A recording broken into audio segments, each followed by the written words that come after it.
அந்த 100 நாள் வேலை திட்டத்தை 150 நாளாக உயர்த்த வேண்டும் என்று போராடினோம்.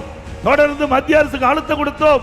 நம்முடைய கோரிக்கை ஏற்று 100 நாள் வேலை திட்டத்தை 125 நாளாக மத்திய அரசு உயர்த்திருக்கின்றது. மகாத்மா காந்தி பெயரில் 100 நாள் வேலை திட்டத்தை இன்னைக்கு இழுத்து மூடி இருக்கிறாங்க. இதனால கிராம பொருளாதாரமும் பணப்புழக்கமும் அடிவாங்க போகுது. பாஜகவோட இந்த நடவடிக்கை பெண்களுக்கு முற்றிலும் விரோதமானது. அதுக்கு ஒத்து ஊதுறது யாரு? எதிர்க்கட்சி தலைவர் பழனிசாமி அவர்கள். தேசிய ஜனநாயக கூட்டணி மத்தியிலே தமிழகத்திலே அண்ணா திராவிட முன்னேற்ற கழக தலைமையிலான கூட்டணி வெற்றி பெறுவதற்கான பிரகாசமான சூழல் தொடர்ந்து அமைந்து கொண்டிருக்கிறது.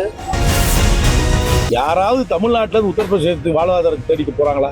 போறது கிடையாது. இல்ல உத்தரப்பிரதேசத்துல இருந்தானே தமிழ்நாடு தேடி வாழ்வாதாரத்துக்கு வராங்க. அப்படின்னா என்ன அர்த்தம்?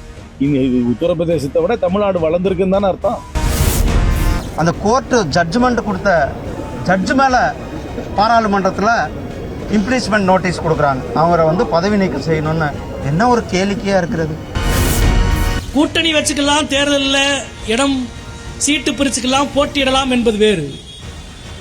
ஆனால் பாஜகவினுடைய இந்துத்துவா குரலிலேயே பேச துணிகிற கட்சியாக இன்றைக்கு அதிமுக மாறி இருப்பதை வேதனையோடு பார்க்கிறோம். இது வரலாற்றில் என்ன விசித்திரம்னா, திருப்பரங்குன்றம் கோவிலை பற்றிய முதல் புத்தகத்தை வெளியிட்ட அரசு மரியாதைக்குரிய எம்ஜிஆர் அவர்களின் அரசு.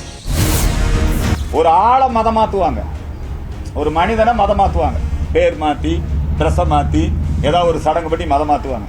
ஆனா இந்த தமிழ்நாட்டில் திராவிட இயக்கமும் கிறிஸ்தவ நிறுவனங்களும் சேர்ந்து பொங்கல் பண்டிகையவே மதம் மாத்திட்டான். புதுசு புதுசா வர்றாங்க, ஏதோ பேசுறாங்க.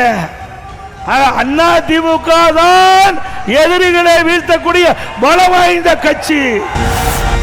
ஒரு பிச்சை காசு யார் குஷ்பு சொன்ன, அந்த பிச்சை காசு ஒரு குஷ்பு சொன்ன, அதுவும் சொன்னாங்க. அந்த காசுக்காக எவ்வளோ ஆட்டம் போட்டீங்க. ஆட்டம் போட்டவங்களாம் இப்போ தீய சக்தி நம்மள.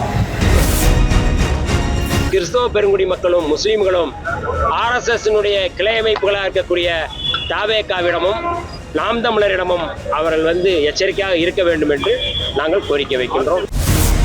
திராவிட முன்னேற்ற கழக அரசாங்கம் ஒரு பெரிய ஒரு நாடக அரசாங்கம். என்ன மாதிரி வசனத்தை வேணாலும் பேசுவாங்க. அதிமுகவுக்கு யாரும் வெளியேற மாட்டார்கள். எடப்பாடி தலைமை ஏற்றுக்கொண்டவர்கள், முழுமையாக ஏற்றுக்கொண்டவர்கள் அதிமுக பிடிப்போடும் உறுதியோடும் இருக்கிறார்கள். ஆகவே இங்கிருந்து ஒரு துளி கூட அங்கு எங்கும் செல்ல